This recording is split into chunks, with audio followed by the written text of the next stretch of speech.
and welcome to the podcast of Loughborough University's Institute of Advanced Studies, a podcast where our international fellows discuss the most pressing issues of today that we're all facing and share their exciting research ideas. We hope you enjoyed today's talk. Thank you for tuning in.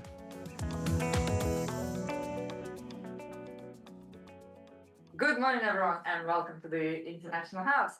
Welcome to the Institute of Advanced Studies. I'm Professor Ksenia Chmutina, Director of the IAS. And it's wonderful to see so many of you here today, and also thank you for those who are joining us online.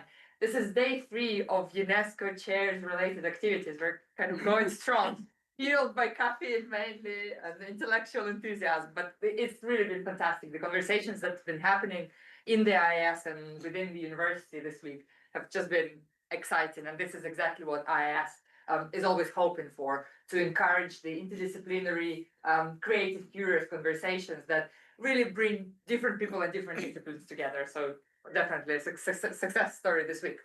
And it's our absolute pleasure today to host a dual seminar where we present not one, but 2 IAS fellows who are supported by our UNESCO chairs and are working with our UNESCO chairs, Carmen and Ananya. So Carmen will be presenting first, and then Ananya. But before we start the presentations, I would like our host, UNESCO chairs, to introduce the fellows. Richard, could you please introduce Carmen, and then Mike, introduce Ananya, please? Sure. Yeah. Well, welcome everyone. Really delighted to welcome and for us to host Carmen Pérez González. I've known Carmen for maybe 3 years now. Yeah. As a fellow UNESCO chair. Carmen's a full professor of public international law and international relations at Carlos III University of Madrid. And she also holds a specific UNESCO chair on sports diplomacy and the development of human rights culture through sports. So really kind of cutting edge work and focus there, especially in the sports diplomacy space. And we're working on various projects together, particularly at a European level. And with a colleague in Germany as well. So yeah, delighted to host Carmen and very much looking forward to our talk. So okay, thank you. Thank you, Richard, and thank you. So to the introduction, Mike. Okay, I'm sorry. Change the format. So likewise, it's a real pleasure and delight to have Ananya with us this week. And Ananya and I met last January at the Kolkata Book Fair, where we were both doing presentations on behalf of the British Council. As we were talking, it became really obvious that our interests and our work had very significant overlaps. And we made a promise there and then that we would do our level best to collaborate and work together. And at that point, the UNESCO chair was but a twinkle in my eye. So it's great that that this has enabled us to bring Ananya over, and Ananya comes to us with actually a very long and noble history of engagement with UNESCO on all kinds of levels. So that Ananya is I get it right, co-founder and creative director or something, which is really important in a fabulous organisation, blanganatak.com, and they do work around cultural traditions as a tool for community development, particularly around some of the major challenges that we face around climate change, around a whole range of inequalities. And do some fabulous work around traditional arts as a tool for that kind of development. So it's very much speaking to my own heart, and we are really looking forward to future collaborations. And it's great, and I know you're going to be really excited by the work she's going to show us. Thank you. Okay, now it's my turn. So first of all, thank you very much for having me. It's a real pleasure for me to be here to share with you these days in Loughborough at the Institute of Advanced Studies, and it is also an honor for me to be UNESCO chairholder. So many good things became because I had the chair And one of them was meeting Richard and working with him, and I'm sure we will be working in interesting projects in the future. So my topic today, try to connect public international law and sport. As Richard said, I am an international lawyer. So my approach is a international legal one. And the question, the main question I would like to address is, it is possible to use a sport?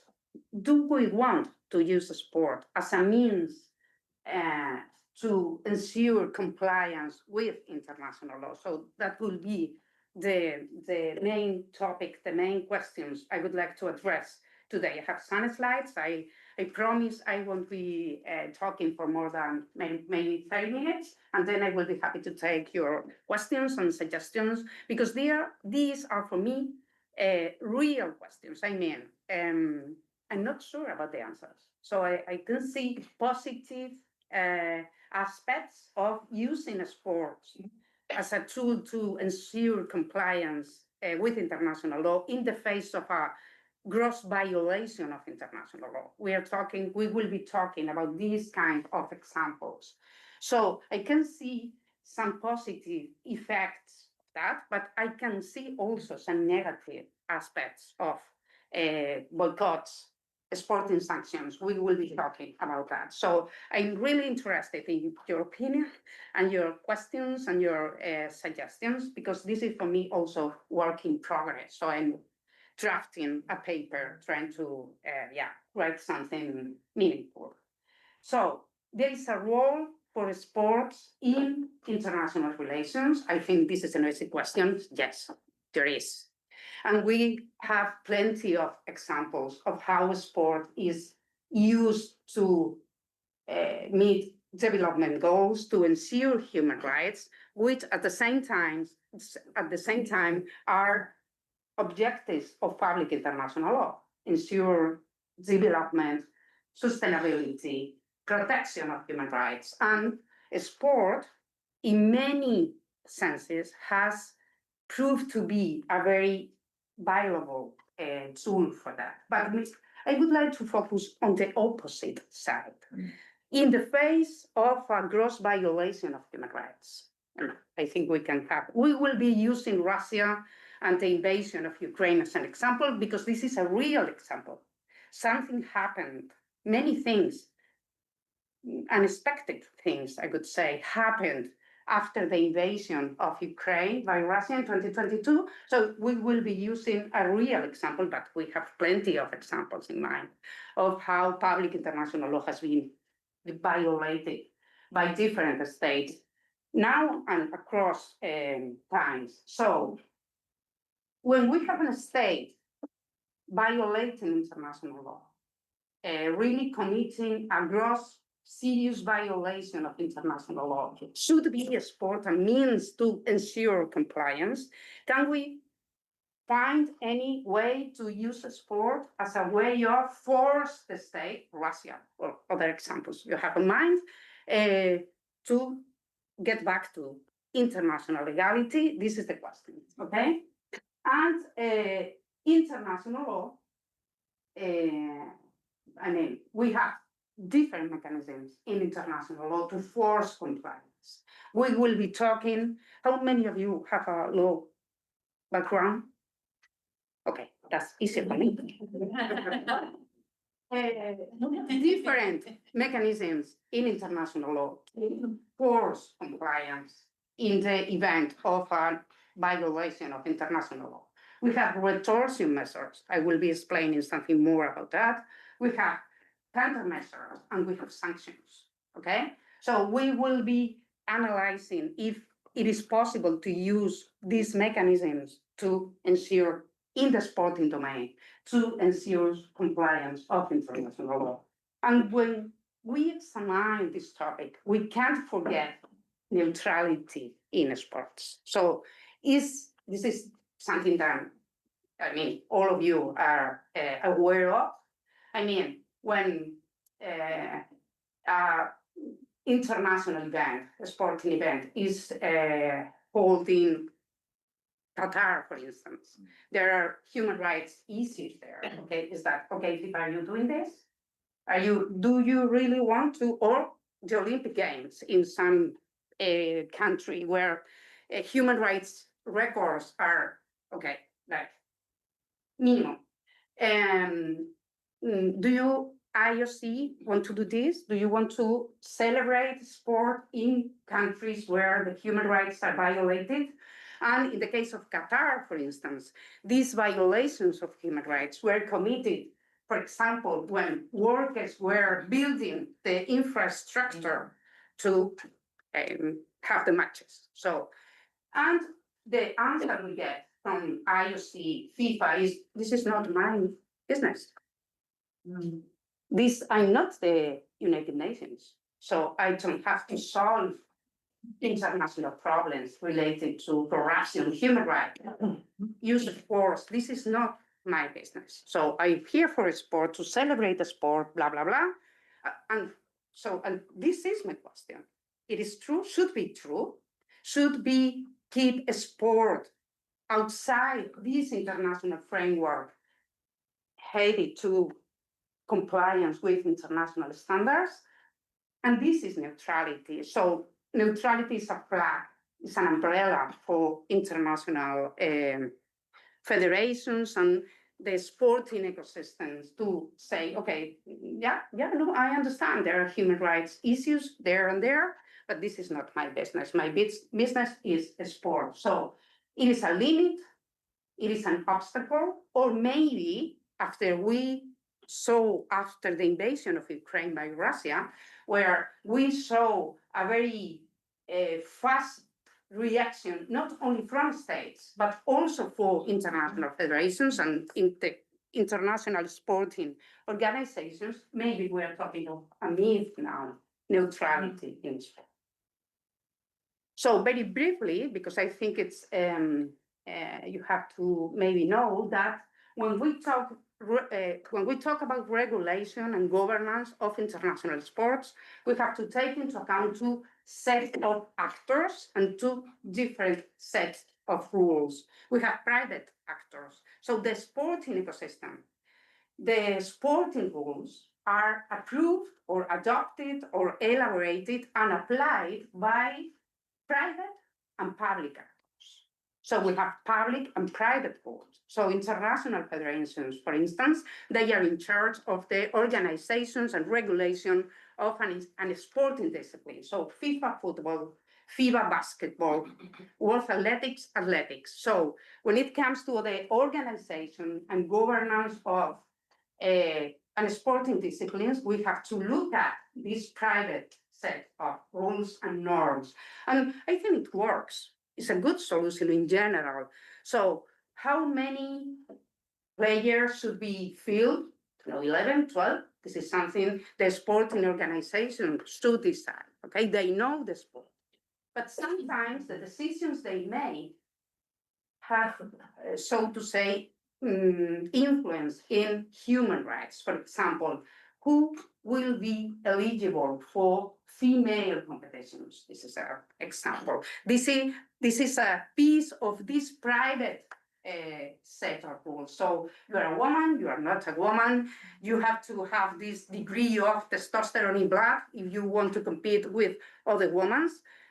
And this is a piece of private legislation obviously affecting human rights standard, okay? But we have this private set of rules adopted by the IOC, in the case of the Olympic Games, federations, the World Anti-Doping Agency, the Court of Arbitrations for Sport. So we have this private ecosystem, which is somehow self-contained, okay? So these private organizations say, okay, I know sport, I understand sport. You states don't.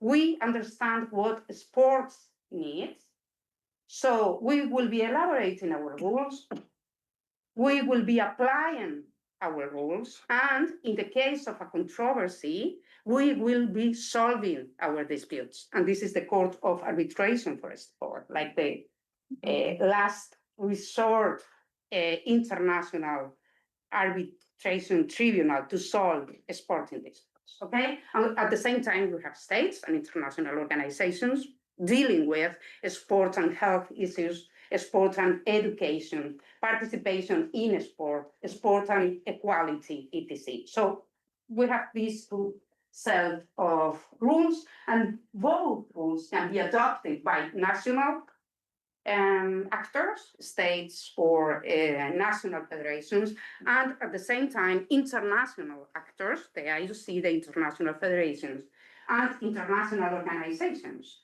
also. So again, how do they connect? Where are the links? Yeah. Sorry, it's just a really minor question, but on the last slide, there was the overnight thing. Sorry, it said IIOO. What does that Oh, I'm stand sorry. for? Yeah, this is international organizations, like United Nations, the European Union. So when I use, yeah, and thank you for the question. Yeah, no, because I tend to forget not everybody is a lawyer. So international organization, when I say international organization, I'm talking about an association of states. So no FIFA, which is a private body, or not the IOC. So for me, international organization, in this class or this session, international organizations are associations of states, both at the universal level, United Nations, or the regional level, the European Union, the Council of Europe, the Association of American States, etc. Okay, and all of them are related to sport in different ways. Okay, Sorry, are they geographic governance bodies then, in the sense that they Yeah, are, as you so- say, European or American? yeah. At the same time, in this private ecosystem, we have like pyramidal structures. So we see or we look at one sporting discipline, football, for instance, and we have FIFA for the universal level. We have regional international bodies, UEFA, CONMEBOL in America, the African Football Association in Africa, and then we have national. In some countries, we have more than one national federation. In many countries, we have only one international federation. It's the case of Spain, for instance, and maybe you are aware of the attempts of some regions in Spain, Catalonia, the Basque Country, to get access to these international federations, FIFA or whatever, but this is really an issue, a political issue in Spain. So one federation, one sport in the international federation. So we have two sets of rules, public international law, apply principles, rules, standards of international law, public international law applied to a sport. This is for me, for us today, public international sports law.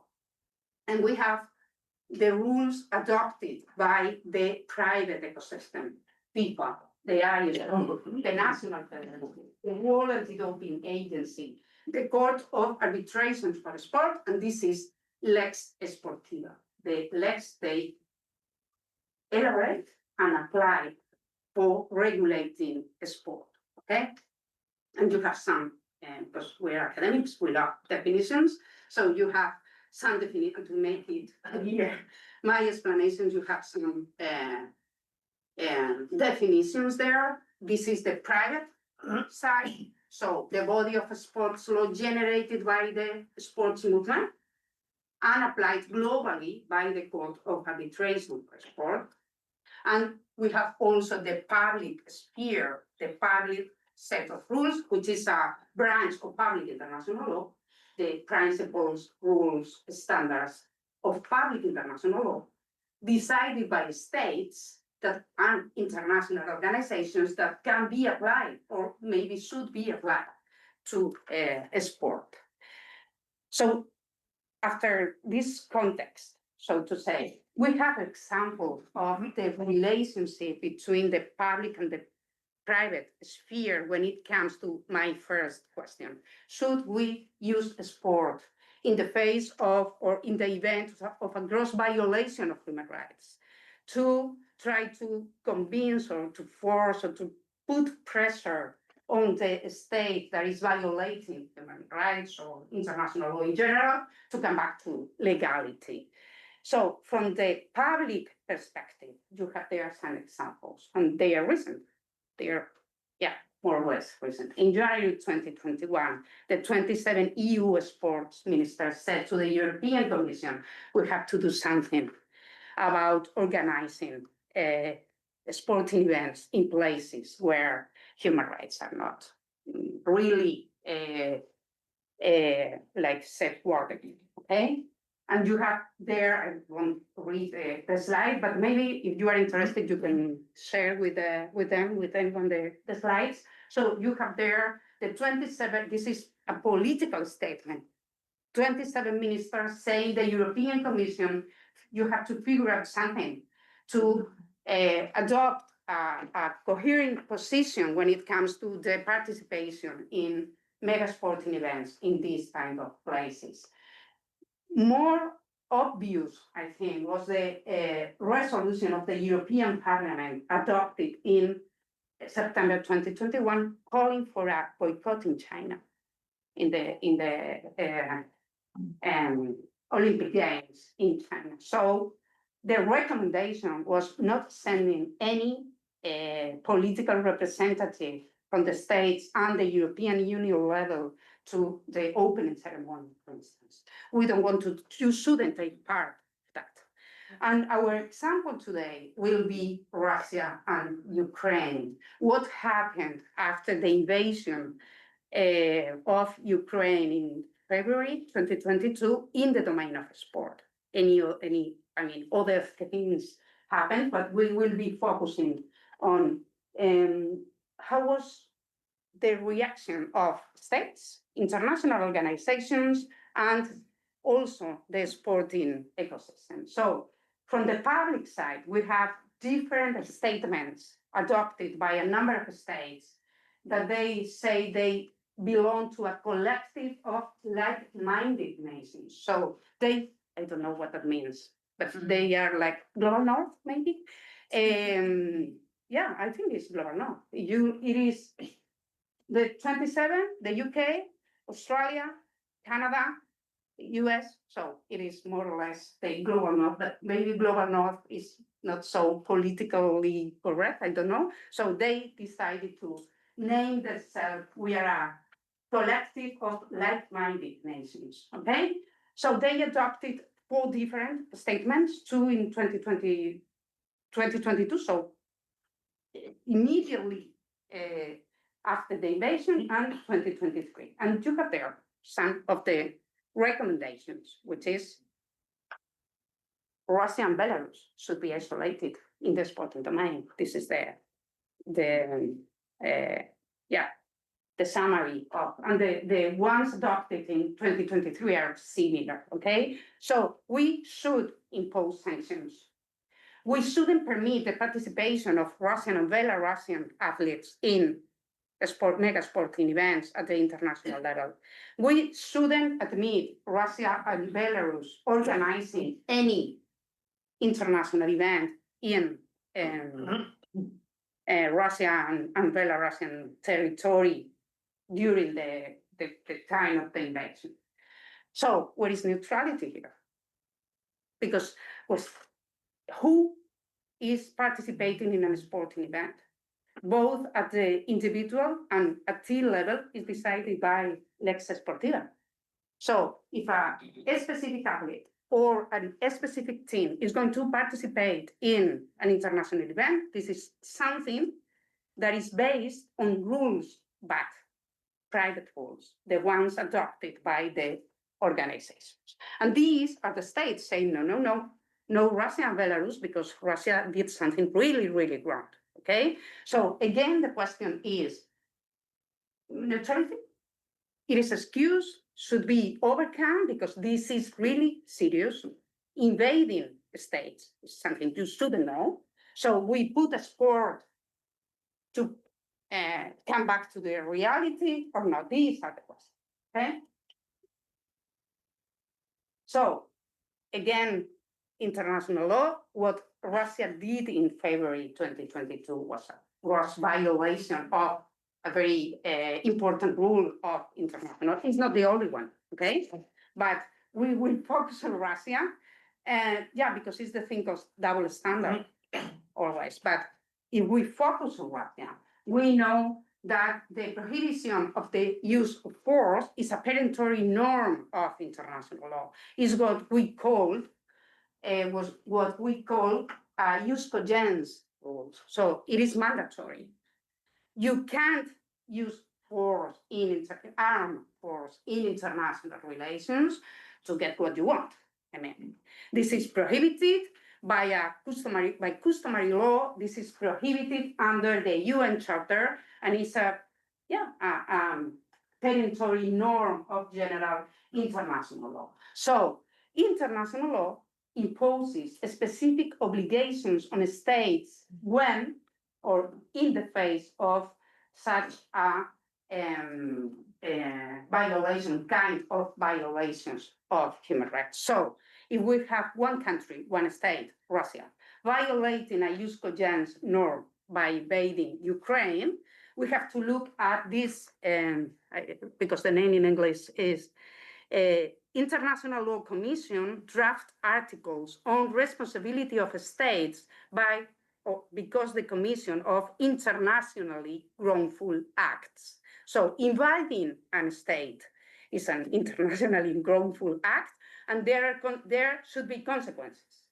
And when this violation is a violation of a jus cogens rule, we have to look at this article 41.1. So the rest of the states, not only Ukraine, should be considered offended by the wrongful act. It's not only again between Russia and Ukraine. This is something important for the international community of states as a whole. So the rest of the states should involve in trying to put Russia again into the bat.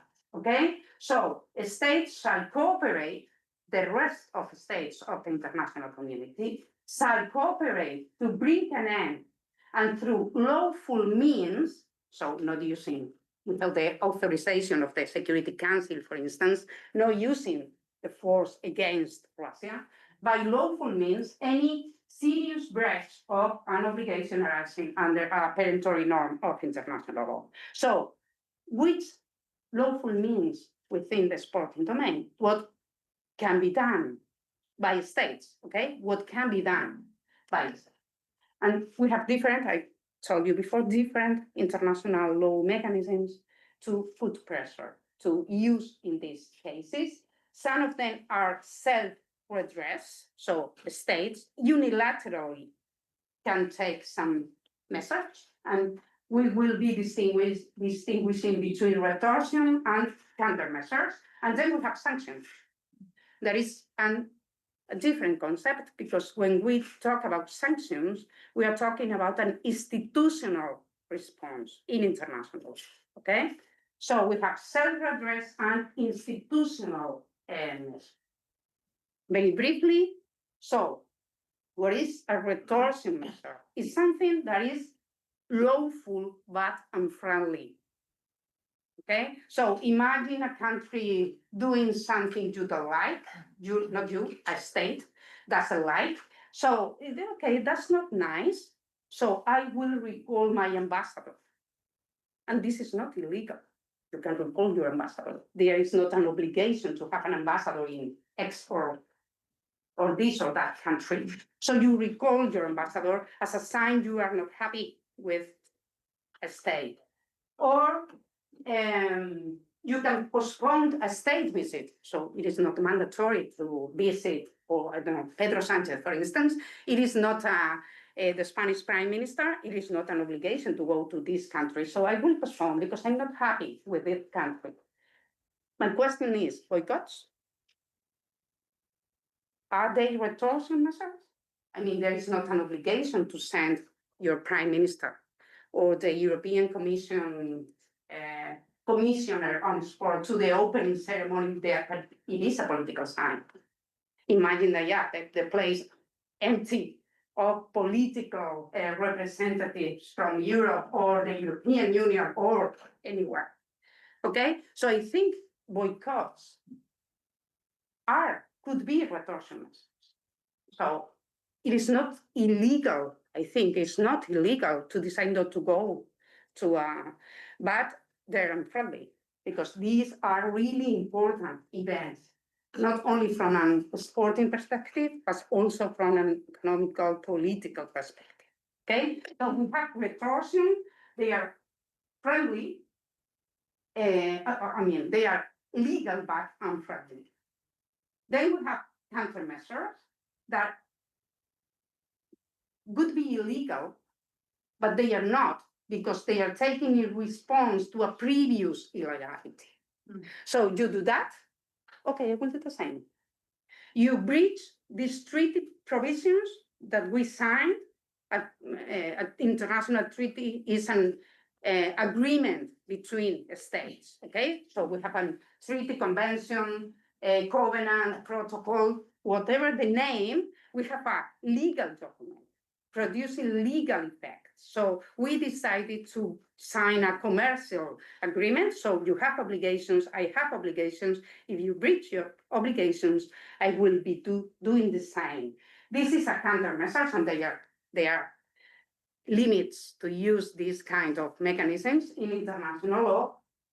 And I know you are not interested, but in case you are, these are the articles you have to read to know which are these limits. For instance, they can't involve the use of force. So C, as a country, sees violating a commercial treaty, I can invade the country, okay? So proportion is one of the criteria to use this kind of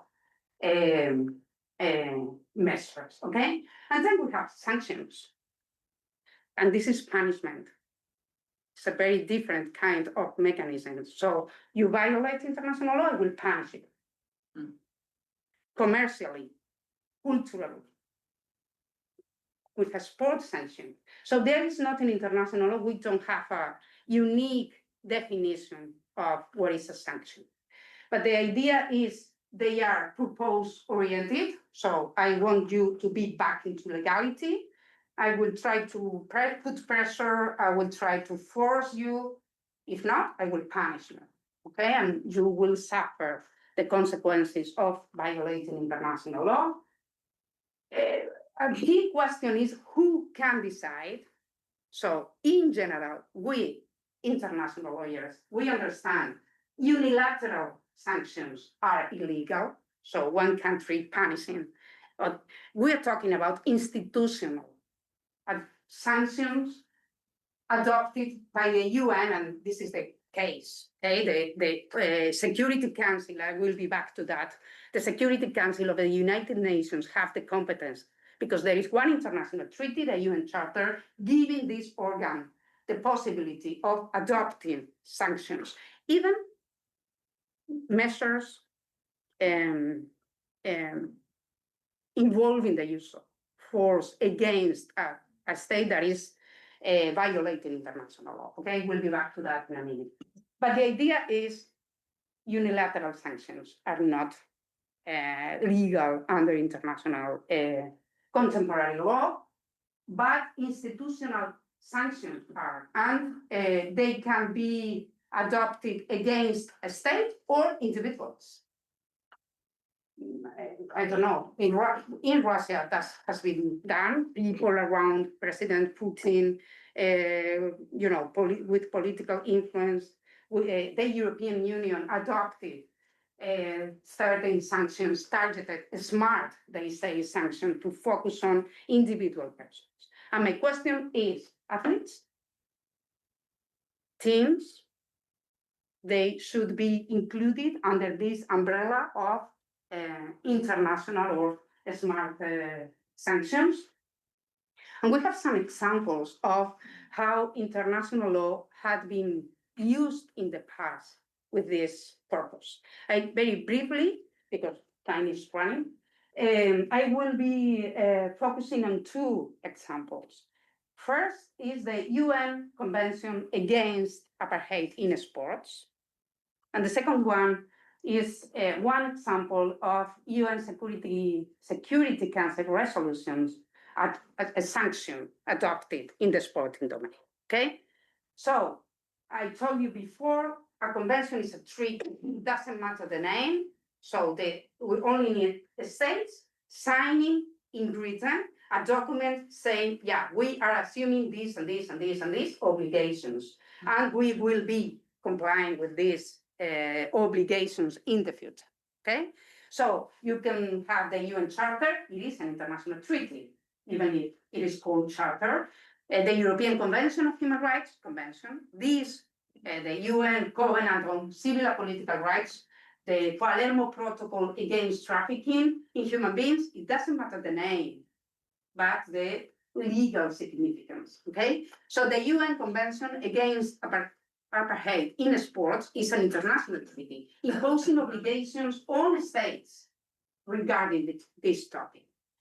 And if it was adopted in 1985 and came into force in 1988. And today, or maybe last week, because I didn't check today, really, 63 states of the international community were parties to these international treaties, which I don't know if you think is much or not. It is not. It is not. No. 193, for if we include Palestine, are members of the United Nations. And when it comes to the ratification of important international human rights treaties, the UN Covenant on Civil and Political Rights, the UN Convention on the Rights of the Child, we are talking about quasi-universal treaties. So in the case of the UN Convention on the Rights of the Child, only the United States is not party, so it is 192. And International Convention Against Torture, etc. So 63 is not too much, okay? And it was conceived as an international legal tool for combating apartheid. So, yeah, you have there, which is the background. I won't be reading, but the idea is, okay, sport should be a piece of this jigsaw.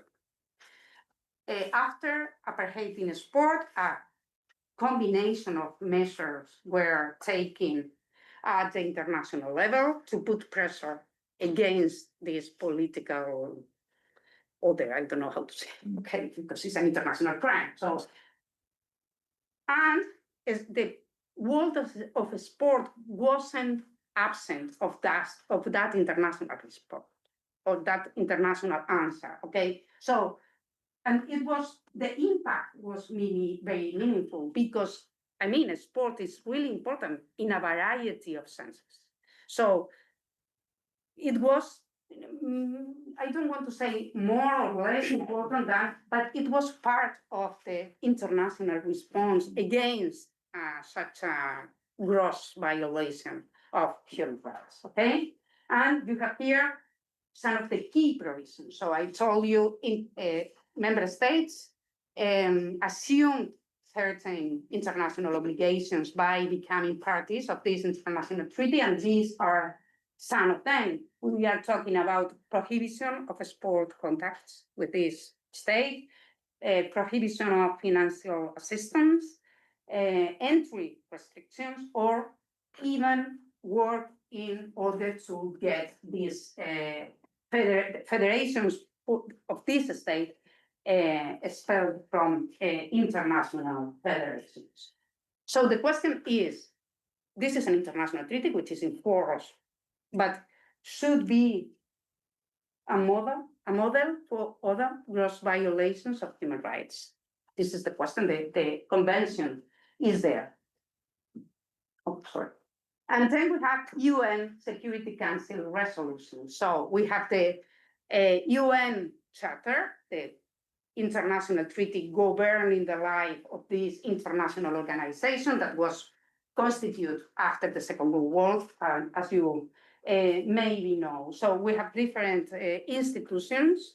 We have the General Assembly, one state, one vote, and we have also the Security Council with important responsibilities under the UN Charter, in particular, keeping international peace and international security, which is, it is not very, it is not happening. Yeah, but this is its main competence. So under Chapter 7 of the UN Charter, the UN Security Council can authorize different kind of measures, sanctions, even involving the use of force. So the Security Council can say, member states, okay, you have to use force against this state because it's breaching this state is behavior, is breaching international law and international peace and international security. But we will focus on those measures that doesn't involve military force. So we are talking about embargoes, economic measures, the interaction of commercial relationships with that state, the interaction of diplomatic relations imposed by the Security Council, and these resolutions are binding to member states of the organization force. So when we have a look on the resolutions adopted by the UN Security Council, we don't find examples of sporting sanctions. And this is one of them. I would say one of two examples. So in 1992, this resolution on sanctions against Yugoslavia was adopted. And one of the sanctions imposed by the Security Council to the member state was take the necessary steps to prevent the participation in sporting events on their territory, the territory of the whole world, because we are talking about 100, I don't know how many times, but the territory of the world of persons or groups representing the Federal Republic of Yugoslavia. And there were consequences of that. So Yugoslavia was banned from the European Championship and was replaced by Denmark, and Denmark won the championship. And Bobby Fischer, the chess player, he had he somehow overcome the prohibition, and there was legal consequences for him in the United States when he came up. So 2 minutes, questions for the debate. So these are the questions I were in my speech. So should sport be included in this set of possibilities? International law gives to states in order to ensure compliance with international law. When we talk about smart sanctions, applied to specific persons, athletes, teams, national teams, clubs should be banned in order to get Russia to come back to legality, or maybe sport is something different. And neutrality is a value that should be kept. And there is a price for that, I think, because credibility of international sporting association is decreasing because they don't get involved in any political contemporary challenge. So this is something should be balanced. Or maybe, and this is my last question, neutrality is changing somehow. And because I've been talking of states, international organizations, but the truth is that even the international sporting organizations reacted after the invasion of Ukraine. So 2 or 1 week after the invasion, the International Olympic Committee told the international federations, don't let Russian and Belarusian athletes and teams to participate in international sporting events. And I'm talking about lex sportiva now, not the reaction of states of international organizations. And that was shocking for those in studying or interested in international sports governance, because this is against the value of neutrality, the flag they raise every time you say, there, really? Are you hosting there? And they said, and many, I think all international federations followed their recommendations in the days in the days after this IOC statement. And maybe you are aware of the decision about Russian and Belarusian athletes in Paris 2024, which is something in the middle. Okay, you can go, but not under your flag, because we don't want Russia and Belarus making propaganda of the victories and medals they are going to win. So something is changing. Should something change? And these are my final questions. Thank you very much. Ah.